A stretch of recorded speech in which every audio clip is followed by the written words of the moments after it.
말씀 구약 성경입니다. 다니엘서 5장. 다니엘서 5장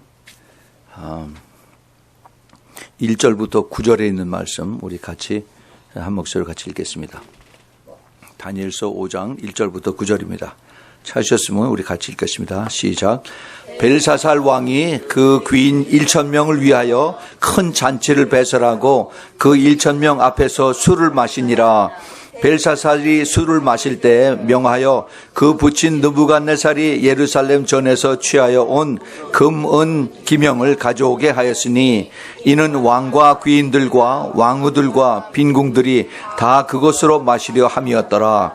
이에 예루살렘 하나님의 전 성소 중에서 취하여 온 금 기명을 가져오매 왕이 그 귀인들과 왕후들과 빈궁들로 더불어 그것을 마시고 그 무리가 술을 마시고는 그 금, 은, 동, 철, 목, 석으로 만든 신들을 찬양하니라.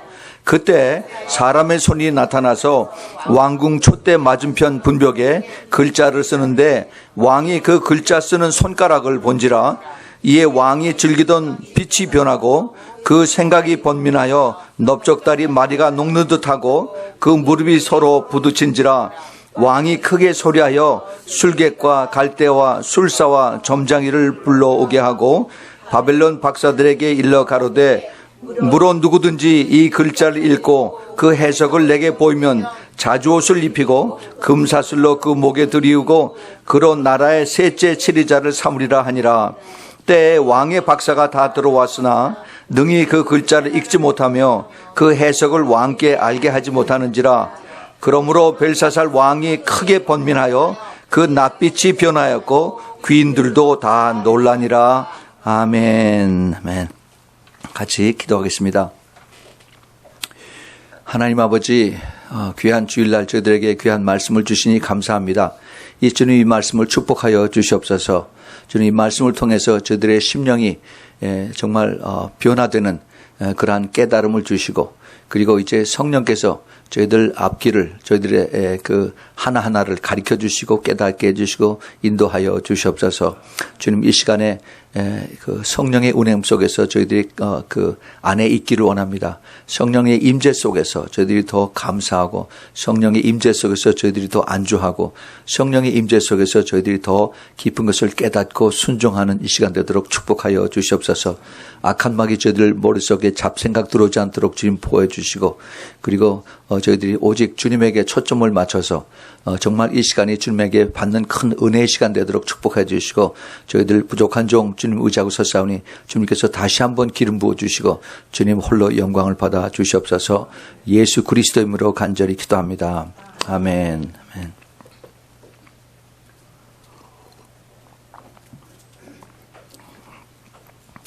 오늘 다니엘서 5장 1절부터 9절에 있는 말씀을 가지고 벽에 쓰인 글씨, handwriting on the wall 하는 그런 제목으로 말씀을 드리겠습니다. 우리가 1절부터 9절까지 읽었지만은 사실은 5장 전체가 본문의 그 주제 말씀인 것입니다. 이 벽에 쓰여진 글씨, handwriting on the wall이라고 하는 이 말은 미국 사람들 보통 생활 속에서 그 이디엄처럼 관용구처럼 쓰여지는 그러한 얘기입니다. handwriting on the wall 하면은 그 사람의 그 운명이 이제 다 끝나간다 하는 그런 뜻입니다. 그래서 이 말씀이 이 바로 다니엘서 그 5장 5장 5절에 있는 그 말씀을 미국 사람들이 오랫동안 그 성경을 같이 읽으면서 이것을 이제 읽고 자기네들 생활에 적용을 하고 있습니다. 그런데 이제 더 이상 이제는 미국 사람들이 그런 풍토가 되지 않고 있습니다.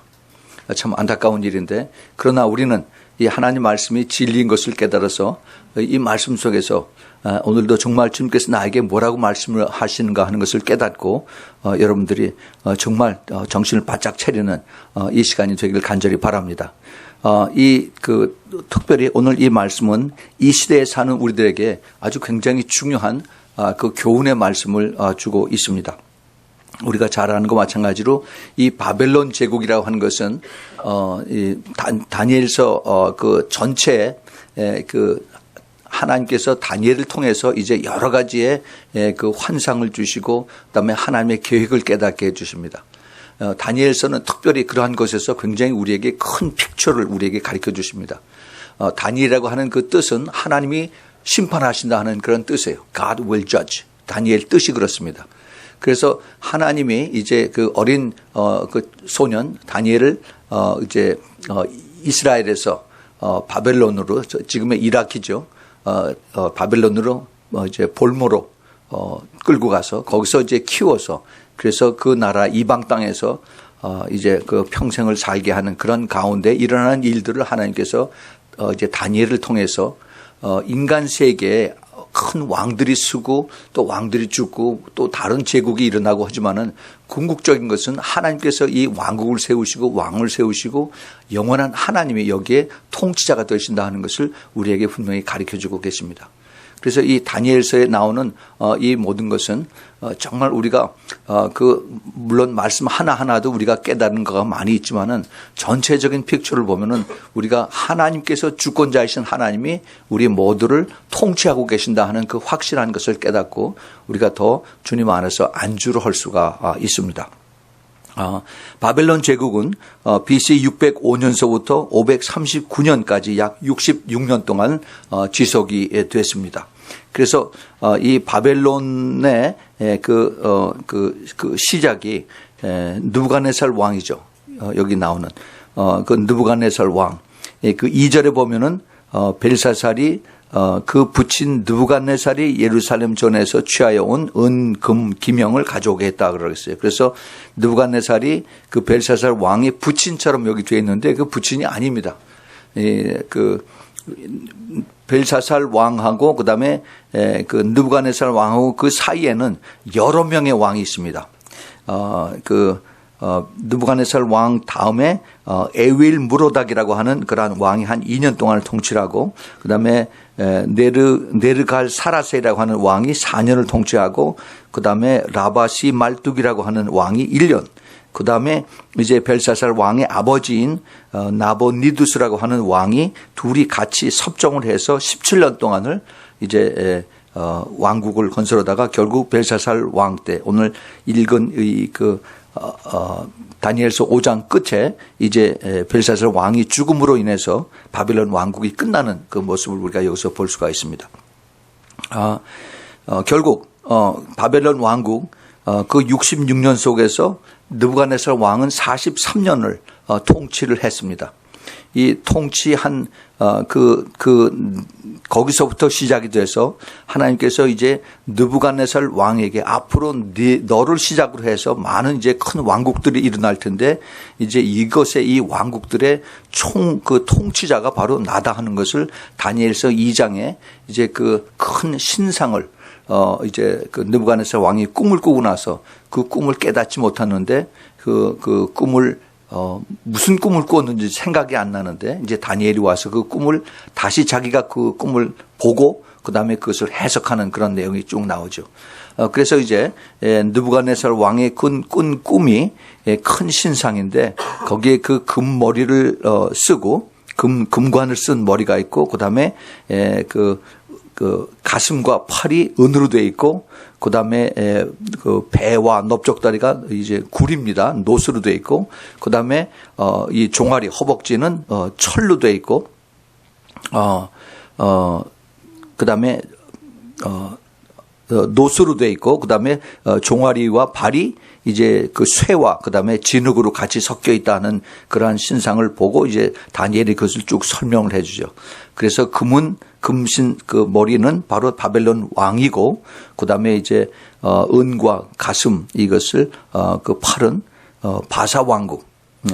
오늘 이제 그 벨사살 왕이 죽고 나서 이제 그 다리오 왕이 메대 왕국을 세우는데 메대 왕과 그다음에 그 바사 왕으로 나눠지죠. 그다음에 이제 그 배와 넓적다리 이것은 헬라 왕국을 표시하고 그다음에 철 종아리와 발은 로마 왕국.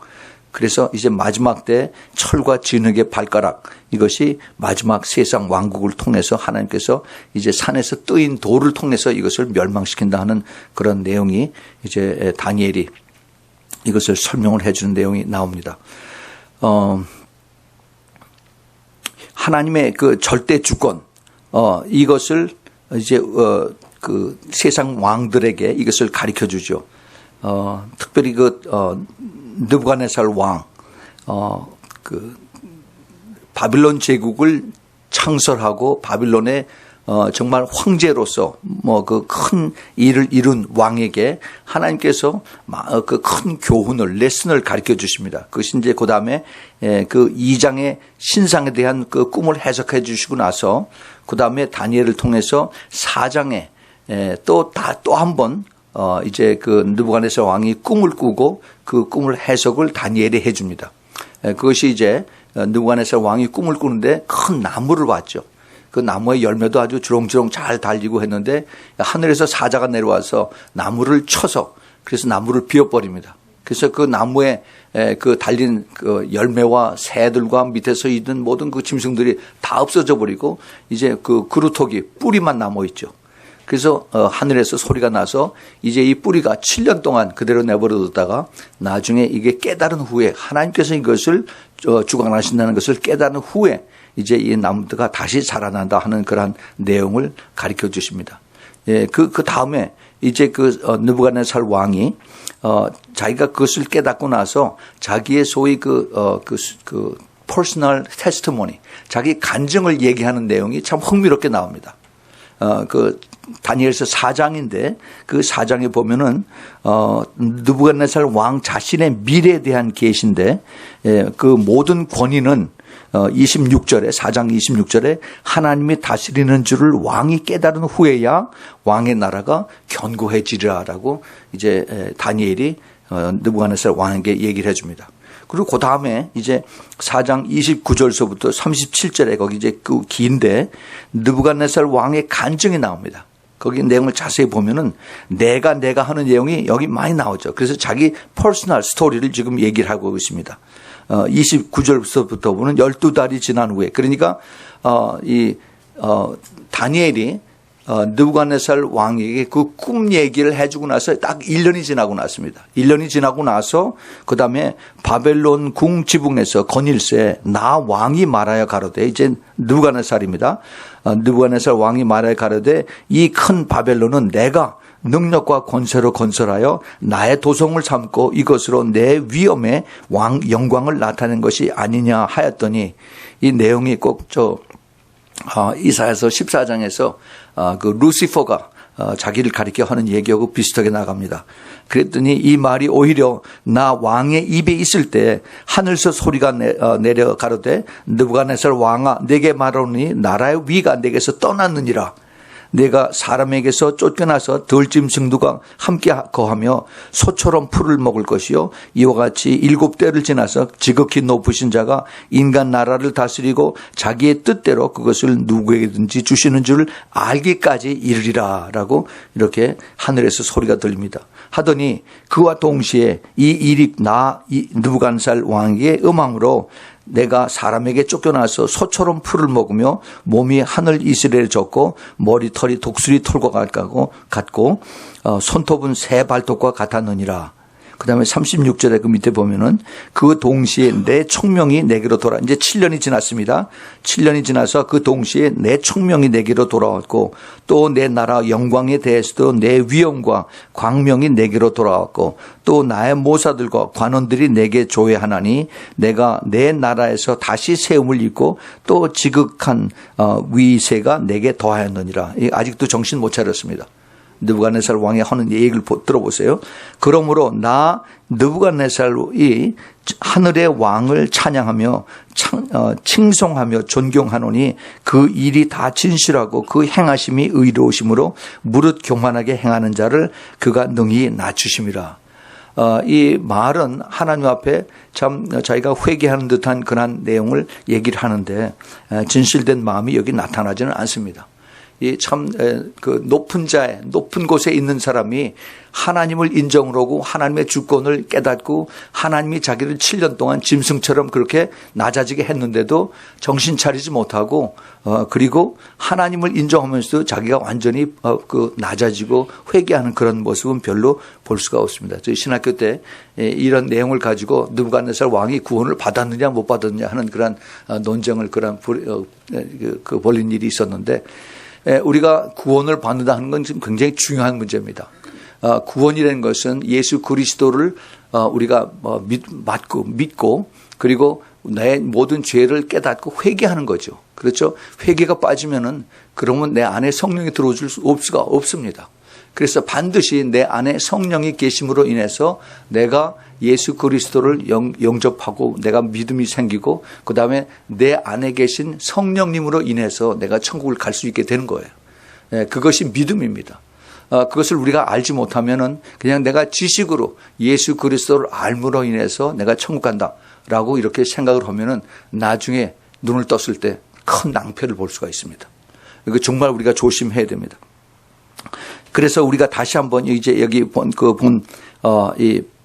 본문으로 와 보면은 이 벨사살 왕이 이제 그 파티를 엽니다. 자기의 밑에 그 부하들과 그다음에 그 모든 귀족들을 한 자리에 초청을 해서 그래서 1000명입니다. 1000명에게 이제 술을 마시는데 그런데 마실 때 그냥 술잔에 마시는 것이 아니라 자기 할아버지 때 예루살렘에서 취해온 그 금과 은 그 술잔들, 그릇들, 이 볼과 컵 이것을 가지고 오라고 그래서 거기다가 술을 마셔서 우리 바빌론 왕의 제국을 이제 높이는 자랑하는 그러한 이제 그 술 파티를 하고 있죠. 그런데 그래서 그 부하들이 가서 이제 그 금기명을 다 가져왔습니다. 왕이 그것을 가져온 후에 왕들과 왕후들과 그다음에 빈궁들로 그것을 다 마셔놨더니 그 다음에는 뭐라고 했냐면은 우리가 술들을 마시고 나서 그다음에 그 주위에 금과 은과 그다음에 구리와 철과 나무와 그다음에 돌로 만든 이런 여러 가지 신들이 있습니다. 여러 가지 그 모양들이 있는데 이것을 찬양합니다. 찬양을 해요. 자, 이게 여기 지금 아주 중요한 일들을 이 사람들이 저지르고 있습니다. 하나님을 찬양해야 되고 하나님을 높여야 되는 그 자리에 있어서 하나님께서 예루살렘에 있을 때 그 많은 그 쟁인들이 하나님의 축복을 받은 사람들이 이제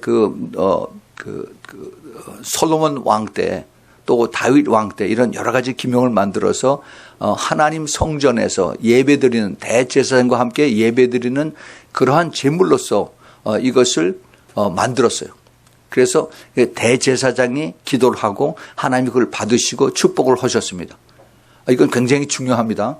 하나님께서 소위 ordain 했다고 하는 이 ordain을 받은 그 기명들 사람이 아니고 그 하나님의 제물들이에요. 이것을 가지고 이제 이방 왕이 예수 그리스도를 알지 못하고 하나님을 알지 못하는 왕이 거기에 술을 집어넣어서 술을 이제 넣어서 마시고 다른 사람들에게도 그러한 하나님의 그 블레싱을 받은 술잔에다가 이제 자기네들이 술을 부어서 마시고 나서 그 다음에 이방 신들 금으로 은으로 나무로 철로 만드는 이러한 이방 신들을 찬양했다는 겁니다.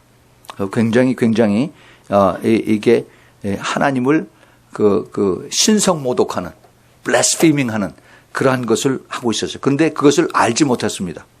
알지 못했어요. 그런데 갑자기 그때는 얘기는 suddenly 갑자기 사람의 손가락이 나타나서 왕궁 촛대 맞은편 분벽에 글자를 쓰는데 왕이 글자 쓰는 손가락을 보았습니다. 지금 여기 어떤 일이 일어나면 그 큰 홀이 있습니다. 파티장이에요. 왕궁인데 1000명이 들어갑니다. 1000명이면 그 파티에 그 큰 그 호텔에 볼룸에 1000명이 들어가면 꽤 큰 거죠. 거기에 이제 쭉 다 서서 이제 많은 사람들이 이제 양쪽에 서서 이제 술을 마시고 누워서 술을 마시고 여러 가지 이제 모양으로 있는데 그런데 이제 벽이 있어요. 벽이 쫙 길게 벽이 있는데 그 벽을 한쪽 벽이 왕이 보고 있는 벽이 그 한가운데 갑자기 손이 하나 나타나서 그 손에 있는 뭐 글씨를 가지고 이제 글씨를 씁니다. 쭉쭉 글씨를 써나가기 시작해. 근데 자기네들이 그것을 읽지 못하는 글씨예요. 이제 그 글씨 내용이 그 다음에 쭉 나오죠. 5장 끝에. 그래서 왕이 그 즐기던 얼굴빛이 변하고 그 생각이 번면하여 넓적다리 마리가 녹는 듯하고 그 무릎이 서로 부딪혔습니다. 이거 좀 굉장히 그 표현이 재미있는데 생각이 번면해서 넓적다리 마리가 녹는 듯하고 그 무릎이 서로 부딪혔다라고 했어요. 덜덜덜덜하고 떨고 있는 겁니다. 자, 이거를 한번 생각을 해보세요. 이게 내가 이것을 깨닫지 못하라서 그래서 이것을 그랬을까? 절대 그게 아닙니다. 벨사살 왕이 이것을 알지 못해서 그래서 이것이 나타났을까? 아니면 그 손의 모양이 무서워서 그래서 그랬을까? 그게 아닙니다. 그게 아니에요. 지금 그 손가락이, 이 손과 손이 사람의 모양은 없어요. 이 손하고 손가락이 벽에다가 글씨를 쓰는데 이게 하나님의 진노가 여기에 나타나는 겁니다. 그래서 이 벨사살 왕이 그걸 보면서 이것이 두렵기 짝이 없는 거예요. 이게 갑자기 자기에게 두려움, 그 fear, 이것이 갑자기 오는 겁니다. 그러니까 발발발발발 떨면서 그냥 사시나무 떨듯 하는 거죠.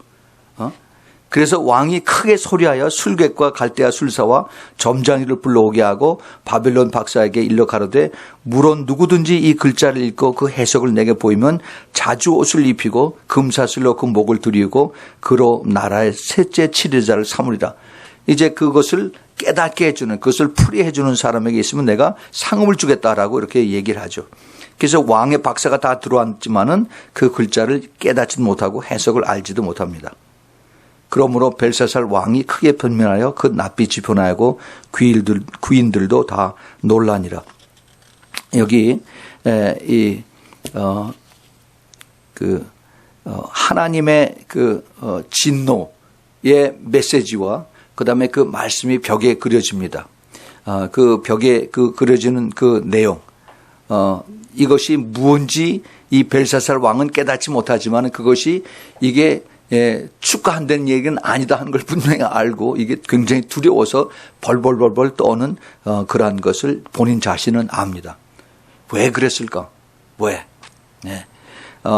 사실 이것을 보면은 그 하나님을 알지 못하는 이방 왕에게 하나님을 알게 하는 이러한 메시지로 하나님께서 이것을 지금 보여주시는데 이 메시지를 받은 때가 이미 늦었다는 겁니다. 우리가 나중에 보면 알지만은 이것을 보고 깨닫고 그날 밤에 이 벨사살 왕은 죽었어요. 그리고 새로운 왕국, 이제 메대와 파사, 그 메대의 왕, 다리오 왕이 이제 그날 이제 거길 쳐서 죽이고 그다음에 새로운 왕국을 거기 건설을 합니다. 벨사살 왕, 이 왕의 교만. 이것을 그 다음에 밑에 보면 5장 22절에 이제 다니엘이 이렇게 이것을 얘기를 합니다. 벨사살이여, 왕은 그의 아들이 되어서 이제 그 앞에 느부갓네살을 얘기를 하는 거죠. 그 느부갓네살의 그 후손이 되어서 그것을 다 알고도, 여기 지금 4장에 있는 얘기입니다. 4장에 아까 읽었던 그 얘기. 그것을 알고도 오히려 마음을 낮추지 아니하고 23절 도리어 스스로 높여서 하늘의 주제를 거역하고 그 전 기명을 왕의 앞으로 가져다가 왕과 귀인들과 왕후들과 빈궁들이 다 그것으로 술을 마시고 왕이 또 보지도 듣지도 알지도 못하는 금, 은, 동, 철과 목, 석으로 만든 신상들을 찬양하고 도리어 왕의 호흡을 주장하시고 왕의 모든 길을 작정하시는 하나님께 영광을 돌리지 아니하였다라고 합니다. 이건 무섭습니다. 무서워요. 지금 다니엘이 벨사살 왕에게 마지막 그 회개할 수 있는 기회를 주었습니다. 당신이 교만하고 당신이 그 신성 모독을 하고 그다음에 당신이 우상 숭배를 했습니다. 라고 그 죄를 정확하게 이야기를 해줍니다.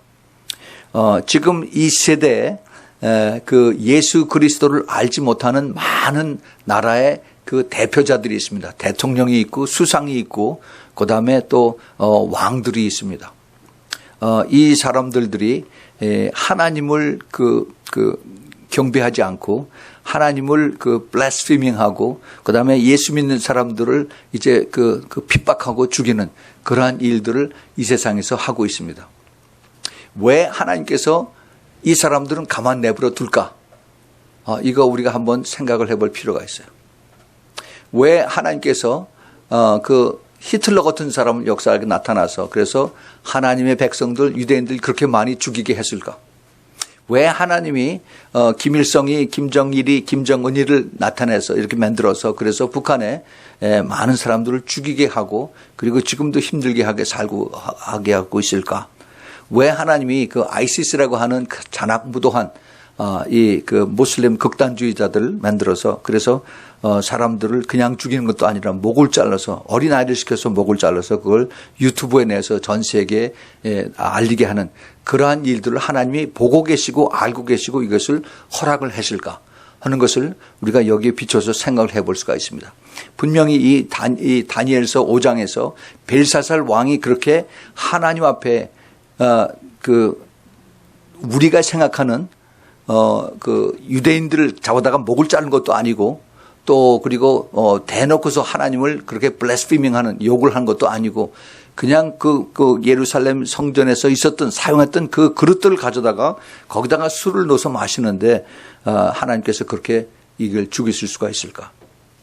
자, 우리 하나님을 우리가 멀리 계시고 또 하나님 눈에 안 보이기 때문에 우리 하나님은 별로 우리가 생각을 하고 우리가 뭐 나쁜 짓을 해도 하나님은 괜찮지라고 생각을 합니다. 지금 이 세대에 특별히 하나님을 두려워하는 그러한 마음이 없어요. 교회 안에서도 별로 없습니다. 또 하나님의 백성들, 하나님의 말씀을 가리키는 목사님들 자체도 하나님을 두려워하는 그러한 마음이 점점 없어집니다. 하나님을 두려워하면은 하나님 말씀도 두려워해야 됩니다. 예수 그리스도도 두려워해야 되고 그리고 또 성령 하나님도 두려워해야 됩니다. 그런데 두려워하는 이러한 마음이 없어요. 두려워하는 것이 보여지지가 않습니다. 그러면 하나님께서 이것을 못 본 척하고 지나가실까? 절대 그렇지 않죠. 하나님 다 보고 계시고 알고 계십니다. 알고 계세요. 그럼 왜 하나님께서 가만히 계실까? 아무런 손도 쓰지 아니하시고 왜 하나님께서 가만히 계실까? 우리가 하나님께서 오래 참으시는 하나님인 것을 우리가 알죠. 그러나 하나님은 영원히 오래 참으시지는 않습니다. 이제 그 때가 하나님께서 모든 것을 한꺼번에 모아서 이제 하나님이 심판하신 때가 심히 가깝다 하는 것을 우리가 여기서 깨달아야 되는 것입니다. 우리 성경에 보면은 하나님께서 진노를 나타내실 때가 있고 또 하나님께서 이것을 참고 계실 때가 있고 그래요. 예. 사도행전 5장에 보면 우리가 잘 아는 아나니아와 삽비라 사건이 나옵니다. 그 교회 안에서 하나님 앞에 예물을 드리는데 그런데 집 파른 거 다 드리지 않고 반은 남기고 반만 드렸어요. 사실 참 훌륭한 일을 했죠. 그런데 하나님께서 그것을 보시고 부부를 다 죽였습니다. 아나니아와 삽비라 부부를 다 죽여버렸어요. 왜 성령 앞에 거짓말을 했느냐라고 그렇게 했어요. 그 파른 돈에 11조가 아니라 반만 드렸어요. 그런데 아마 처음에는 마음의 전체를 다 드리기로 그렇게 생각을 했던 것 같아요. 그 부부가 서로 의논했던 것 같아요. 그런데 나중에 이것을 바꿔서 반만 드립시다. 반도 이거 많은 거 아니요 해서 그렇게 했는데 하나님께서 두 부부를 다 죽였어요. 그러면은 거짓말 잠깐 한 건데 그런데 하나님께서 그렇게 하실 수가 있는가? 그때 그렇게 하셨으면 지금도 계속해서 하나님 하셔야 될 텐데 근데 왜 지금은 하나님 가만히 계실까라는 겁니다. 하나님께서 지금 많은 사람들 교회 안에서 거짓말들 엄청 많이 하고 있습니다. 그런데 하나님께서 그걸 보고 계세요. 계속 보고 계십니다. 그것이 이제 더 늦지 않게 하나님께서 이것을 회개할 기회를 주고 계세요. 계시록 20장 그 12절서부터 12절에 또 내가 보니 죽은 자들이 물온 대선하고 그 보좌 앞에 서 있는데 책들이 펴 있고 또 다른 책이 펴졌으니 곧 생명책이라. 죽은 자들이 자기 행위를 따라 책들에 기록된 대로 심판을 받으니 바다가 그 가운데서 죽은 자들을 내어주고 또 사망과 음부도 그 가운데서 죽은 자들을 내어주매 각 사람이 자기 행위대로 심판을 받고 사망과 음부도 그 불못에 던져지니 이것이 둘째 사망 곧 불못이라. 누구든지 생명책에 기록되지 못한 자는 불못에 던지리라 그랬습니다. 하나님께서 그 행위와 모든 언행을 다 보고 계세요. 마지막 날에 내 한 그 말이 너를 심판해라고 했습니다. 주님께서 이것을 다 보고 계시면서 하나님의 계획에 따라서 하나님의 그 크신 계획에 따라서 하나님께서 이루고 계세요. 2차 대전 때 히틀러가 많은 사람들을 죽였습니다. 특별히 그 중에 유대인들을 자기의 적이라고 그래서 600만 이상을 이제 그 학살을 했죠. 그 홀로코스트 마사커를 했습니다. 왜 하나님께서 그것을 하나님의 백성인데 유대인들 하나님의 백성인데 그걸 막지 않으시고 그러고 왜 그것을 죽게 내버려 두느냐? 유대인들은 그것이 참 그 걸림돌이 돼서 그래서 지금 그 리버럴한 그런 그 자유주의적인 유대인들은 하나님을 안 믿습니다. 이것 때문에. 왜 하나님이 우리의 조상이 믿던 하나님이 그렇게 우리를 잘 보호하고 우리를 인도하고 우리를 축복해 주시면 왜 2차 대전 때 600만 명의 우리 조상들이 죽게 내버려 두느냐. 이것을 자기네들이 이해가 안 되는 거죠. 그래서 자기는 하나님 못 믿겠다는 거예요. 집에서 자기네 전통으로 유월절을 지키고 그다음에 그 장막절을 지키고 나팔절을 지키지만은 그러나 하나님을 내가 진실로 받아들이는 건 이건 힘들다 한다는 얘기를 저는 많은 유대인들 친구에게서 얘기를 듣습니다. 그런데요, 이것을 우리가 알아야 됩니다.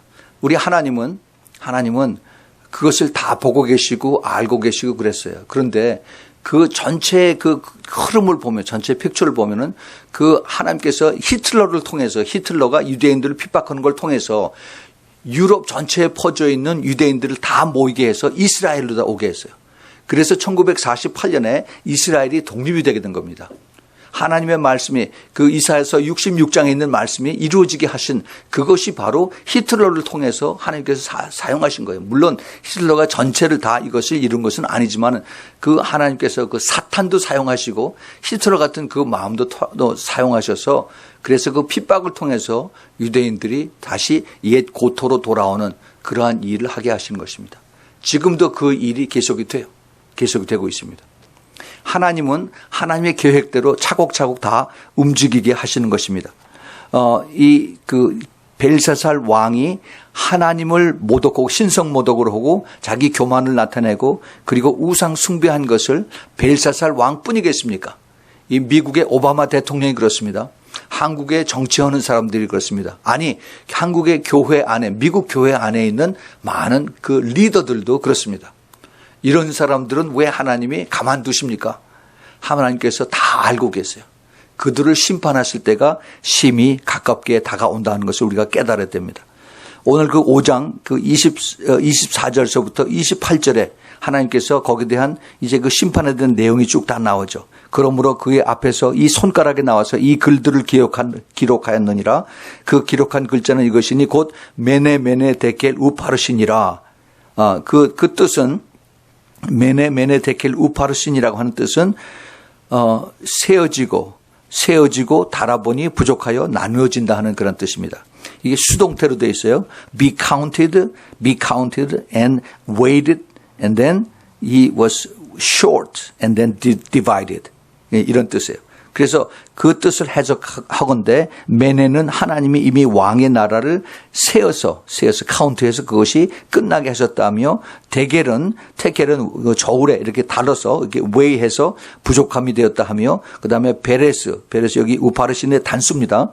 그 베레스는 왕의 나라가 나뉘어져서 그래서 메대와 바사 사람에게 이제 내어준 바 되었다 하는 그런 것을 얘기합니다.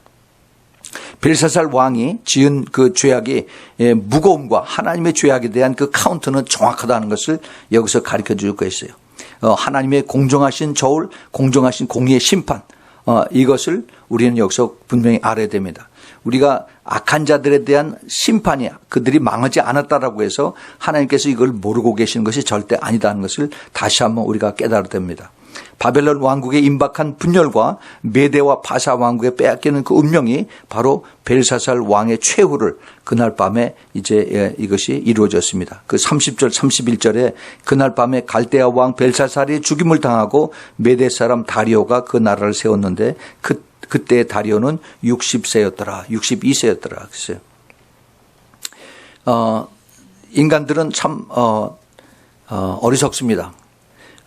자기가 많은 것을 가지고 많은 것을 이루고 그러면 자기는 성공을 했다 하면서 그러면서 그 욕심을 계속 이어나가죠. 그런데 그 한치 하루 앞길을 내다볼 수 없는 것이 인간인데 그런데 그러면서도 자기는 가장 현명하고 똑똑하다라고 얘기를 하죠. 예수님께서 그런 말씀하셨어요. 누가복음 12장 19절 20절에서 또 내가 내 영혼에게 이르되 영혼아 여러 해 쓸 것을 많이 쌓아두었으니 평안히 쉬고 먹고 마시고 즐거워하자 하리라 하되 하나님은 이르시되 이 어리석은 자여 오늘 밤에 내 영혼을 도로 찾으리니 그러면 내 예비한 것이 네 것이 되겠느냐 하셨다라고 했어요. 이게 예수님께서 하신 말씀인데 욕심을 내고 그리고 내 하루 앞길 내일 내 운명이 어떻게 될지 모르는 이것을 참 어리석은 자라고 그랬습니다. 바로 이 벨사살 왕이 어리석은 자예요. 참 이 어리석은 자들이 너무너무 많습니다. 미국에 한국에 지금 그 하나님이 제일 싫어하는 그 동성애 이거를 가지고 이제 하나님 앞에 그 가증스러운 그러한 것을 내보이고 그리고 우상 숭배하고 교만하고 신성 모독하는 것을 지금 우리가 뉴스에서 심심치 않게 보고 있습니다. 이 어리석은 자들입니다. 어리석은 자들. 하나님 앞에 죄악을 행하고 그리고 자랑스럽게 얘기를 하고 그리고 잘못한 것이 없고 그리고 회개할 것을 찾지 않고 하는 이 사람들이 바로 어리석은 사람들입니다. 그런데 우리가 이것을 알아야 됩니다. 하나님은 다 알고 계시고 하나님은 다 보고 계세요. 더 무서운 것은 하나님은 소망이 안 보일 때 경고를 안 하십니다. 무서워요. 다시 말씀드리겠습니다. 하나님은 가능성이 안 보일 때, 돌이킬 가능성이 안 보일 때 하나님은 경고를 하지 않습니다. 성경에 보면은 소돔과 고모라에 그 사람들이 아주 악하고 그다음에 하나님이 그 가증스럽게 여기는 모든 죄악들을 다 하고 동성애를 그렇게 즐기고 했던 이 사람들을 하나님이 왜 모르셨겠어요? 거기에 롯이 살고 있었는데 그것이 잘못된 것이고 그것이 좋지 않다는 것을 그 자기 가족들에게도 얘기를 했겠죠. 그런데 이 소돔과 고모라에게 하나님께서 그들의 악함을 경고하셨다는 그러한 말씀이 없습니다. 굉장히 무서운 얘기입니다. 지금 하나님께서 미국에 대해서 이제 또 한국에 대해서 지금 많은 악행들을 하고 있습니다. 이 악행들을 한 것에 대해서 우리가 이것을 영적으로 깨달아서 정말 어떤 선지자나 또는 그 하나님의 말씀을 통해서 이것을 경고하는 메시지로 들었다면 우리가 감사하고 빨리 돌이켜서 회개할 수 있어야 됩니다. 이것이 하나님께서 바라시는 것이에요. 그 죄악에서 빨리 돌이키라 하는 것을 주님께서 우리에게 이 시대에 가르쳐주고 계십니다. 그런데 행사 치르고 나도 동성애 행사 치르고 나도 WCC 행사 치르고 나도 그리고 워싱턴에서 동성애가 미국 정부에서 미국 그 재판소에서 최고 그 수프림 코트에서 이것이 결정이 나도 하나님의 심판이 없어요. 괜찮다라고 생각을 하고 있지요. 절대 그것이 잘못입니다. 어리석은 사람들이 그렇게 생각하는 것입니다. 하나님께서 알고 계시고 하나님께서 카운트하고 계세요. 카운트하고 있어요. 아까 뭐라고 그랬어요? 메네 테켈 우파르신이라고 그랬습니다. 이미 세어지고 다 카운트되고 달아봤더니 하나님의 그 스탠다드에 굉장히 부족해져서 모자라서 이것이 이제 끝난다 하는 것을 이들이 알지 못하고 있습니다. 그런데 이것이 나라에 대한 미국과 한국 이런 나라에 대한 것이 아니라 교회에 대한 메시지도 있습니다. 교회에 대해서. 교회가 하나님의 말씀을 두려워하지 않아요. 교회가 죄하고 같이 타협하면서 그러면서 이게 하나의 컬처라고 생각을 하고 그러고 이렇게 같이 갑니다. 하나님께서 보고 계세요. 제가 지난주에 말씀을 드렸죠. 레위기서 18장 그 3절에서 하나님께서 애굽의 그 컬처를 하나님께서 막 야단하셨습니다. 그리고 그 당시에 블레셋의 그 컬처를 하나님께서 막 야단하셨어요. 그들을 가까이 하지도 말고 배우지도 말고 그들 다 죽이라고 하셨어요. 이것을 우리는 죄는 미워하되 그들은 우리 껴안아야 된다. 그 참 어린아이 같은 얘기를 하고 있습니다. 그것을 우리가 깊이 영적으로 깨닫지 못하면은 우리가 그렇게 슬그머니 말로 해서 타협해가지고 그래서 그렇게 우리가 따라가는 겁니다. 절대 그럴 수가 없어요. 그 본인이 그것을 깨닫고 다시 돌아오기까지 그를 어떤 수를 썼으라도 그를 돌이킬 수 있도록 그렇게 해줘야 돼요. 그가 의도 맞을 짓을 했으면 때려서라도 정신 차려야 돼요. 그리고 밥을 주지 말고 그리고 정말 힘들어서 그것이 그 주님 앞에 돌아올 수 있도록 하는 것이 그게 진짜 사랑이에요. 사랑. 여러분 사랑이 그렇게 쉽게 쓰는 사랑이 아닙니다. 그 영혼을 사랑해서 지옥 가지 않도록 하고 그리고 주님 앞에 돌아올 수 있도록 정말 모든 수를 다 써서 그가 진실로 죄를 깨닫고 회개하고 돌아올 수 있게 하는 것이 그게 하나님의 사랑인 것입니다. 우리가 그것을 알지 못하면은 그러면은 우리는 정말 하나님은 멀리 계신 하나님, 아무 반응도 하시지 않는 그러한 하나님으로 우리가 착각을 할 수가 있어요.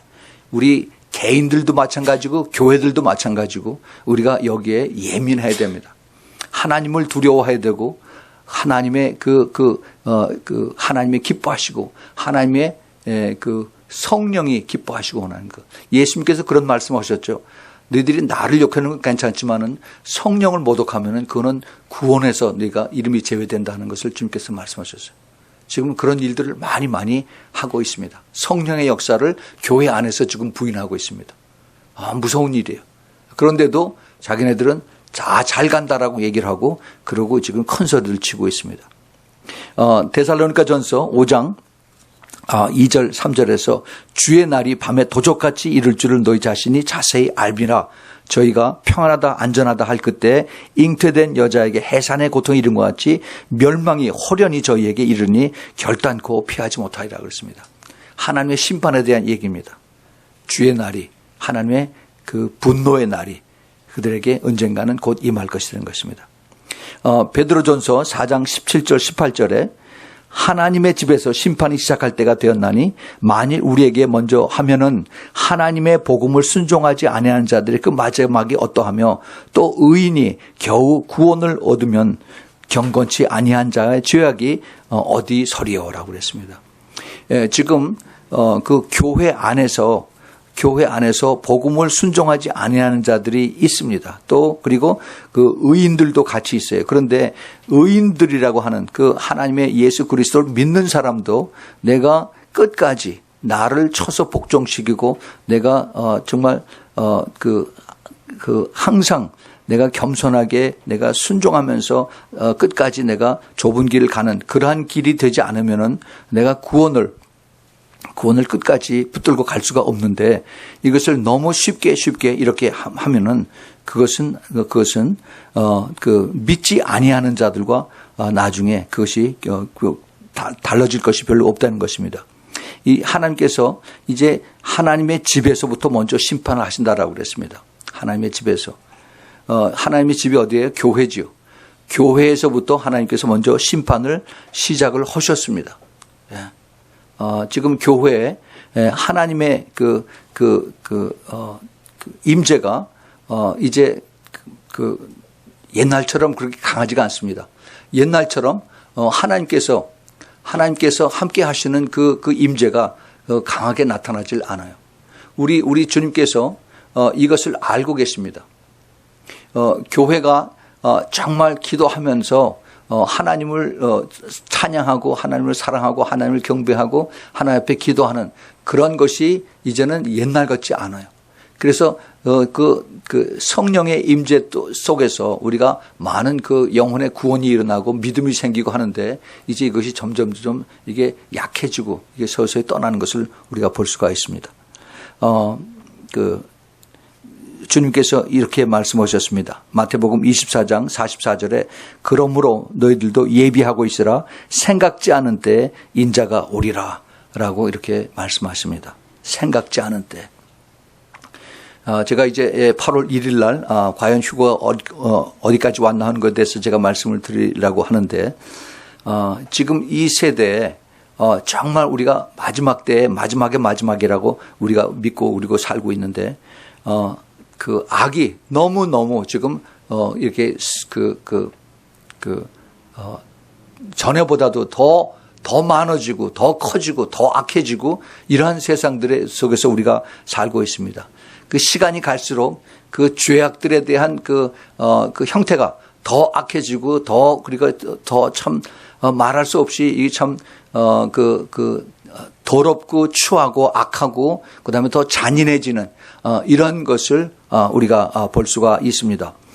이런 것들이 다 모여서 한꺼번에 다 우리에게 쓰나미처럼 다가오는 그러한 느낌이 지금 우리들이 살고 있는 이 시대에 있습니다. 그러나 우리가 포기할 것은 아닙니다. 우리가 이러한 때에 하나님께서 우리들에 대한 계획이 있다는 것을 우리가 알아야 돼요.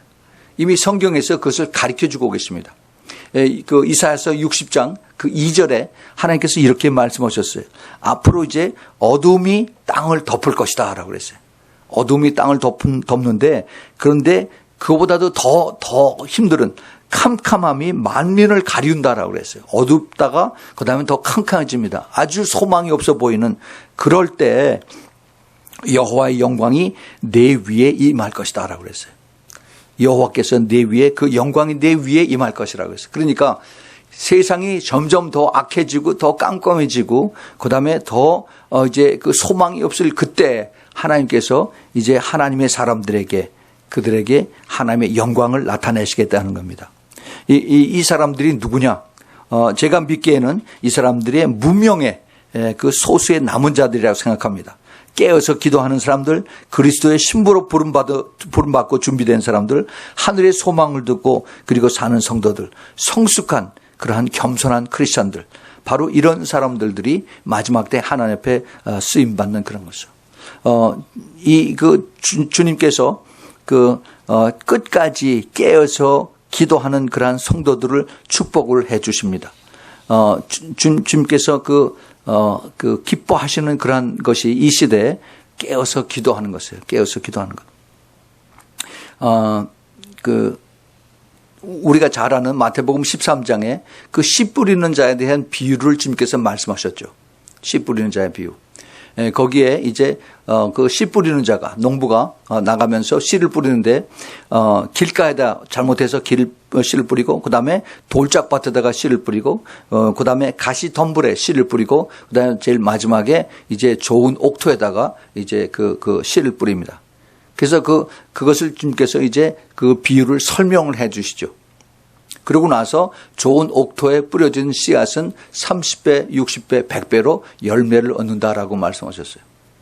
저는 이것을 가지고 많은 생각을 했습니다. 과연 이것이 우리의 마음이라고 하는데 우리 마음이 그 옥토가 된 사람은 정말 항상 옥토일까? 또 우리 마음이 그 좋은 사람은 30배 그 열매 맺는 사람은 항상 30배고 100배 열매 맺는 사람은 항상 100배일까? 한번 생각을 해봤습니다. 근데 주님께서 그게 아니다라고 말씀하셨어요. 그게 아니다. 우리 마음이 항상 변해. 항상. 우리 마음이 돌짝밭이 됐다가 우리 마음이 옥토가 됐다가 우리 마음이 가시덤불밭이 됐다가 또 우리 마음이 옥토가 되는 겁니다. 그런데 우리가 마음이 옥토가 됐는데도 30배짜리 옥토가 되기도 하고 우리 마음이 100배짜리 옥토가 되기도 해요.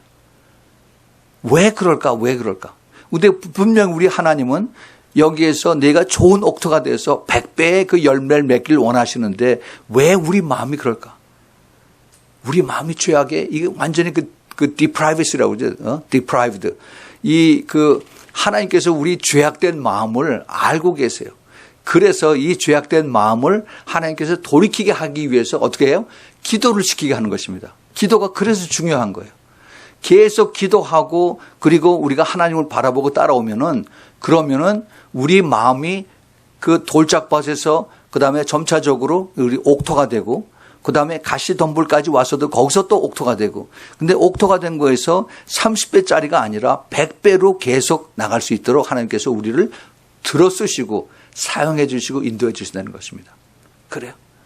우리 인간들이 그 마음이 좋다고 할 수가 있어요. 그 평소에 마음이 좋은 사람이 있고 마음이 악한 사람이 있습니다. 그러나 우리가 그것을 따지는 것이 아니라 우리가 내 힘으로 하는 것이 아니라 성령님의 도움을 받아서 내가 기도하고 그다음에 성령님께서 나를 통해서 이루시도록 나를 내어드리고 하면은 그러면은 우리 성령 하나님이 나를 통해서 열매를 맺게 하신다는 겁니다. 이게 바로 그 고린도전서 3장 6절부터 9절에 나오는 바울은 씨를 심고 아볼로는 물을 주고 우리 하나님께서 열매를 거두신다 하는 얘기예요. 그래서 30배, 60배, 100배는 내가 맺는 것이 아니라 하나님께서 하시는 것입니다. 내가 할 수 있는 것은 내가 기도하고 하나님 앞에 말씀에 순종하는 것이에요. 순종하면은 그러면 하나님께서 그것을 들으시고 하나님께서 길을 인도하시는 것입니다. 그저께 제가 이메일을 하나 받았어요. 근데 이분이 오래 전에 그러니까 작년이군요. 작년 저한테 이메일을 하나 보냈어요. 자기 가족 구원에 대해서 이거 참 지금 굉장히 큰 문제인데 많은 사람들이 자기 가족에 대해서 이것을 물어옵니다. 우리 가족들이 다 예수를 안 믿고 가족들이 또 교회 나가지만은 깨우치 못하고 마지막 때 알지 못하는데 어떻게 쓰면 좋으냐 이런 그런 질문들이 많이 옵니다. 그래서 이분도 그런 중에 하나예요. 그래서 작년 5월쯤에 목사님께 메일을 드렸습니다. 그리고 그 가족 구원에 대한 엄청난 부담감과 또 오랫동안 그 응답이 없어서 영적 무력함과 우울증으로 시달린 가운데에서 그래서 저희 가정에 대해서 고민을 제가 적어드렸습니다. 그런데 목사님께서 절대 포기하지 말라고 하셨던 그 기억이 제 뇌리를 완전히 박히게 하셨습니다. 저는 피아니스트고 그 유럽에서 12년 동안 공부하고 지금 한국에 있는 어느 대학원에서 강의를 하고 있습니다. 그래요. 근데 결론부터 말씀을 드리면 작년부터 목사님의 메시지와 맞물려서 힘을 얻고 시작한 그 기도가 올봄 갑자기 하루아침에 그렇게 강팍하던 그리고 힘이 들었던 저희 어머니가 주님 앞에 완전히 부서져서 이제 그리고 갑자기 저희 가정이 모두 하나가 돼서 그래서 이제 외국에 사는 언니하고 또 그 새 언니 가족들하고 같이 딸이 따로 살지만은 시간을 정해놓고 가정 예배를 드리는 지가 다음 주 화요일이면 이제 100일이 됩니다. 라고 이렇게 했어요. 이게 어떻게 하루에 이루어질 수가 있습니까? 끝이지 않고 제가 절대 포기하지 말라고 그랬어요. 우리 하나님이 보시고 들으시니까 절대 사람 보지 말고 하나님 보시고 계속 기도하십시오라고 그랬어요. 지금 이런 일들이 이루어지고 있습니다. 세상은 깜깜해지고 세상은 더 악해지고 세상은 더 어두워지지만은 그러나 우리 하나님을 바라보고 믿고 따라가면은 그럼 하나님께서 이것을 통해서 역사를 하신다는 겁니다. 저희 가정 예배 때 모두 목사님께서 보내주신 중보기도 책을 놓고 아침 저녁 기도를 하고 있고 또 제가 가르치는 학생들과 갈급해하는 분들에게도 나누어 주고 있습니다. 많은 변화들이 일어나고 있습니다. 모든 영광을 하나님께 올려드립니다. 얼마나 제가 이 편지를 받고서 감사한지요. 그렇습니다. 이거 제가 하는 게 절대 아니에요. 우리 성령 하나님께서 하십니다. 문제는 내가 그것을 확신을 가지고 내가 기도하는 거예요. 기도하면은 그때 기도의 열매가 기도의 그 분량이 차야 돼요. 그 차면은 하나님께서 역사하세요. 하나님 역사하시면은 그러면 우리 하나님께서 원하시면은 능치 못한 일이 없습니다. 아멘. 그 우리 하나님께서는 우리 인간이 아니세요. 우리가 기도하고 하나님 앞에 매달리고 하나님이 하실 것을 확실한 그런 믿음이 있어야 돼요. 그것이 바로 로마서 4장 10절에 있는 말씀입니다. 로마서 4장 10절에 그 말씀을 우리 한번 찾아서 읽겠습니다. 로마서 4장 20절 21절에 있는 말씀인데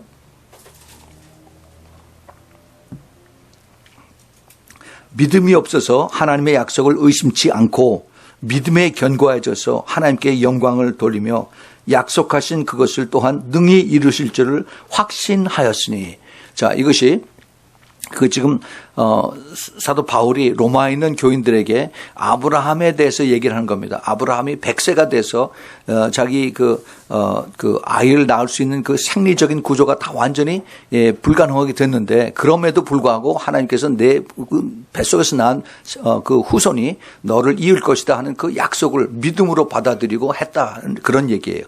그래서 믿음이 없으면은 하나님의 약속을 의심하게 되는 거죠. 그렇죠? 그런데 그 하나님의 약속이 뭐예요? 하나님의 말씀이에요, 말씀. 이 말씀을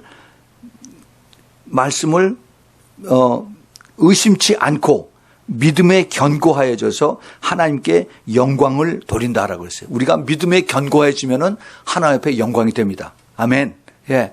우리가 믿음을 확실하게 가지고 기도하고 하나님 앞에 나아가면은 그것이 하나님께 영광이 돼요.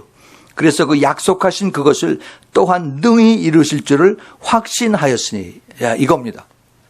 우리가 하나님 앞에 이 약속의 말씀을 믿고, 우리가 잘 아는 거 있죠. 사도행전 16장 31절에 주 예수 그리스도를 믿으라, 그리하면 너 온 그 가족이 구원을 얻으리라 하는 이 약속의 말씀을 계속 붙잡고, 하나님 약속하셨지 않습니까? 제가 이 약속을 믿고 내가 기도합니다. 이 약속의 말씀은 진리입니다. 이 진리가 내가 기도를 통해서 하나님께서 이루세요 하고서 계속 기도를 하는 겁니다. 그러면은 그것이 찰 때 그것이 하나님께서 이루세요.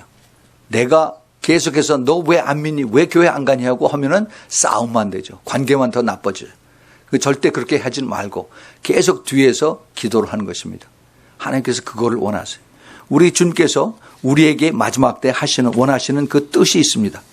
우리는 참 아무것도 우리가 자랑할 것이 없어요. 우리는 정말 많은 사람들이 있는 것도 아니고 교회가 큰 것도 아니고, 그렇지만은 우리는 하나님께서 우리에게 주시는 그 부유함이 있습니다. 그 고린도후서 6장 10절에 근심하는 자 같으나 항상 기뻐하고 가난한 자 같으나 항상 많은 사람을 부유하게 하고 아무것도 없는 자 같으나 모든 것을 가진 자, 우리가 바로 이 사람들입니다. 예, 그렇죠. 우리는 우리 주 예수 그리스도가 우리 안에 계시고 성령께서 우리와 함께 계셔서 우리의 기도를 들으시고 그다음에 마지막 때 우리를 하나님의 나팔소에 우리를 데려가신다는 그 약속이 있는 그것을 믿고 따라가는 우리들에게 우리가 두려울 것이 아무것도 없어요. 우리가 땅 보고 살면은 세상 근심 걱정으로 꽉 찹니다. 사탄이 그걸 가지고 자꾸 땅만 보고 살게 하죠. 살아가게. 그거는 하나님께서 원치를 않으세요. 금년에 제가 누누이 말씀을 드리지만은 이제 그 이사야서 그 43장 19절 여기 있는 우리 우리 교회 주신 그 표죠. 금년 후반기에 이제 하나님께서 새 일을 행하시는데 이것을 구체적으로 나타내신다라고 말씀하셨어요. 그것에 대한 전 기대가 있습니다. 그래서 그 기도를 하고 있어요. 하나님께서 어떤 일을 하실지 모르지만은 기도를 우리가 계속 해오고 그다음에 새 일을 행하시는 그것을 우리가 깨닫고 믿고 순종할 때 하나님께서 이제 그것을 나타내시는 그것을 저희들이 이제 기대를 하면서 기대를 하는 것입니다. 여러분, 점점 이 벨사살 왕 같은 사람들이 우리 주위에 점점 더 많이 나타납니다. 그러나 이것을 보고 우리가 실망하고 포기할 그럴 것은 절대 아닙니다. 오히려 그 소수의 깨어있는 자들, 소수의 기도하는 자들, 소수의 주님의 부름받고 하늘의 소망을 들고 그리고 신부로 준비되는 이런 사람들을 주님께서 더 눈여겨보고 계신다 하는 것입니다. 이런 사람들을 주님께서 지금 부르고 계세요. 절대 우리는 포기하고 실망하고 그럴 이유가 없습니다. 여러분들에게 다시 부탁을 드립니다. 오늘 이 말씀 속에서 우리는 하나님께서 마지막 때 다 심판하세요. 다 심판하십니다. 다 보고 계시고 다 알고 계시고 다 카운트하고 계시고 다 저울로 달아보고 계시고 그다음에 다 이미 계획을 다 세워놓고 계세요. 그러나 우리의 소망은 우리가 바라보고 있는 그 비전은 그것이 아니죠. 곧 오실 주님을 대비해서 이제 내가 어떻게 주님 앞에 설까 그 모습을 우리가 생각하면서 하루하루를 우리가 준비하고 깨어서 깨끗하게 회개하면서 정결하게 주님 앞에 나가는 그 신부 그 모습으로 우리가 매일매일 살 때 우리는 조금도 두려워하지 아니하고 어두움을 우리가 개의치 아니하고 끝까지 빛 가운데로 갈 수가 있습니다. 그러한 여러분들이 꼭 되기를 부탁을 드립니다. 같이 기도합시다. 하나님 아버지, 주님 앞에 저희들 고개 숙이고 감사를 드립니다. 세상은 점점 더 악해지고 더 죄악 속에서 참 그 어두움에서 더 깜깜해지는 그러한 것이 우리 눈앞에 지금 있습니다. 그러나 오히려 이럴 때 저희들은 더한 소망이 있습니다. 왜냐하면 주님의 약속의 말씀이 이제 새 일을 행하신다고 하셨고, 그리고 저희들 머리 위에 하나님의 영광이 나타나신다고 이렇게 약속의 말씀을 하셨기 때문에 저희들은 이제 더 소망을 가지고 기도하면서 그 날을 기다리고 있습니다. 주님, 많은 사람들이 지금 이 같은 어려움을 가지고 있습니다. 그 가족들에게 이제 그 깨닫지 못하고, 그 가족들이 구원을 받지 못하고, 가족들이 참 마지막 때에 대한 눈이 열리질 않아서 참 어려워하고 참 고생하는 그런 수많은 사람들이 있습니다. 주님, 그들의 마음속에 주님께서 절대 포기하지 않게 해주시고 끝까지 용기를 가지고 주님의 약속을 믿고 끝까지 기도하며 달려갈 수 있는 그런 믿음을 주님 허락하여 주시옵소서. 이제는 우리 주 예수 그리스도의 놀라우신 그 은혜와 하나님 아버지의 끝없는 그 아가페의 사랑과, 그리고 성령 하나님의 그 놀라우신 그 능력과, 그리고 내주하심과, 그리고 우리들에게 부어주시는 그 기름 부음이 이제 마지막 때 이 어두움 속에서 이 빛을 향해 달려가는 우리 사랑하는 아미 성교회 성도들 머리 위에, 멀리서 이 메시지를 듣는 주님의 사랑하는 택한 그 신부들 머리 위에 지금부터 영원까지 함께 있기를 예수 그리스도 이름으로 축원하옵나이다. 아멘.